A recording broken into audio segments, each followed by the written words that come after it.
Superior Electricals, negligent hiring.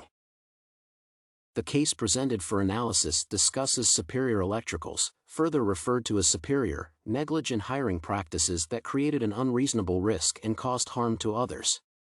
Superior failed to verify one of its employees, Corey Jones, documents to confirm that he indeed held a valid driver's license and did not have a record of reckless driving. Even though at the beginning of Jones' employment, those facts were irrelevant, they became important upon his promotion. On one of the days when Jones was supposed to take the company's vehicle home, he caused a road accident. The employee collided with another car, which led to severe injuries of the woman and her daughter, who were in the vehicle at the moment. The victim, Carolyn Carson, wants to hold Superior responsible for the physical harm that she and her daughter had to endure on the grounds of respondent Superior and negligent hiring. Barnes defines negligence as a person's failure to behave in such a way that it would prevent the creation of avoidable risks of harm to other members of society. Negligence law hinges on the assumption that each individual must act out of reason and ordinary prudence. Therefore, when brought to court, a person's conduct is held to either the reasonable person or reasonable care standard. Negligence law finds a broad range of applications, which includes business settings and issues such as negligent hiring. In the state of Georgia, an employer may be held liable for negligent hiring only if there is evidence that the accident was foreseeable. Namely, an employer must have or should have been aware of their employees' propensity to conduct themselves in a way that would cause harm to others. In other words, the two key elements of negligent hiring are reasonable care and a breach of duty. Returning to the present case, it is apparent that it contains both elements of negligent hiring.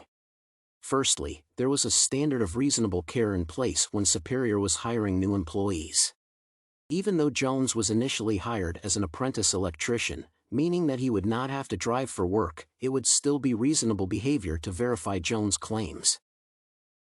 The general standard for all electricians was to have a valid driver's license, and despite his entry position in the company, Jones should not have been an exemption to the rule. When the employee was promoted to an electrician, the Superior once again failed to fulfill its duty and check his credentials. Only later did the company learn that Jones' license had been suspended due to numerous traffic violations. Based on this information, it is safe to conclude that Superior will be held liable for negligent hiring. As Barnes explains, a duty of reasonable care is confirmed if the plaintiff is found among those who would be foreseeably at risk of the defendant's actions. Barnes also adds that many courts only vaguely define who foreseeable victims are, which leaves it open to interpretation during court proceedings. However, in the present case, Jones' legal history has a direct relationship to his work duties. In contrast, Maloney v. B&L Motor Freight Incorporated was a far more ambiguous case. The plaintiff sued the company because one of its drivers sexually assaulted her when she was hitchhiking.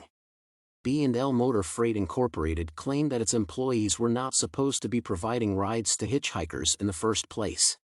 Besides, the defendant's role in revealing its employees' history of sexual assault was not directly related to said employees' work responsibilities.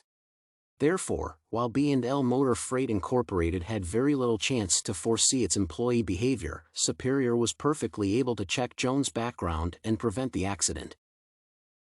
The second claim that the plaintiff, Carson, makes in court is the Superior's liability for respondent behavior. Respondent superior is a Latin phrase that translates to let the master respond. In the U.S. business law, the doctrine of respondent superior means that a company has a vicarious responsibility for the actions of its agents.